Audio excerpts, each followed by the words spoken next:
The Jesus Storybook Bible, written by Sally Lloyd-Jones and illustrated by Jago. A Little Servant Girl and the Proud General.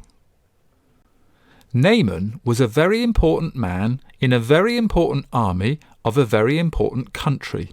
So you see, he was very, very, very important. But Naaman was sick. He had leprosy, which is a nasty thing that stops you from feeling anything. Bits of you fall off without you noticing, like bashed fingers and squished toes. It might sound funny, but it wasn't, and Naaman certainly wasn't laughing. There was no cure, it never went away, and in the end it killed you. Naaman needed help.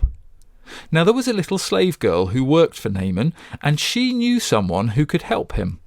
But there was a problem. Naaman was her enemy. Not long before, Naaman had led an army raid on her home in Israel. He had killed her whole family, carried her off to Syria, and made her into his slave. Every night she cried herself to sleep. She had lost everything. But why would she, of all people, want to help Naaman? Didn't she hate him and want to hurt him back? Didn't she want to make him pay for the wrong he'd done? That's what you would expect. But instead of hating him, she loved him. Instead of hurting him back, she forgave him. "I want Naaman to get well," she said to her mistress. "There's a man in Israel called Elisha who can heal him."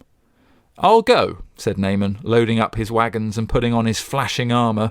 "But I'll go to the palace, because that's where someone important like me gets healed." So he hurried off to Israel and went straight to the king. "My healing, please," he announced. "I can do a lot of things," the king replied, "but only God can heal." Just then a message from Elisha arrived. "Send Naaman here," it read. So Naaman hurried off to Elisha's house. But Elisha didn't even come out and greet him. He just sent a servant instead. "Doesn't Elisha realize who I am?" Naaman thought. But what the servant said next made him even crosser. "Wash in there," he said.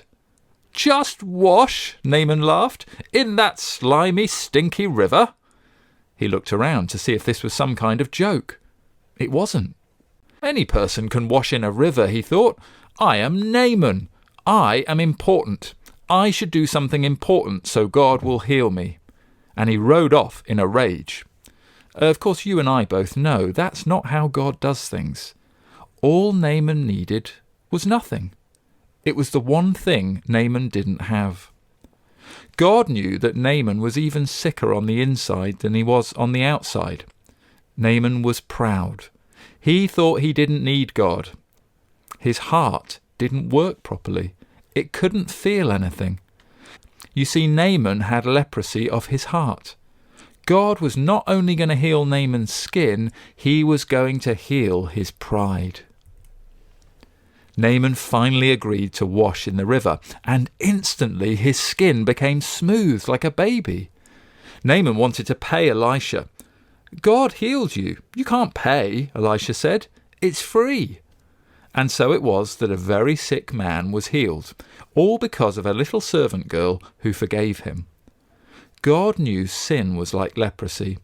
It stopped his children's hearts from working properly, and in the end it would kill them.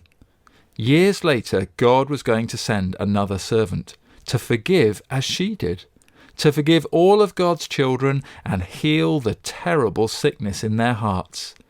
Their hearts were broken, but God can mend broken hearts.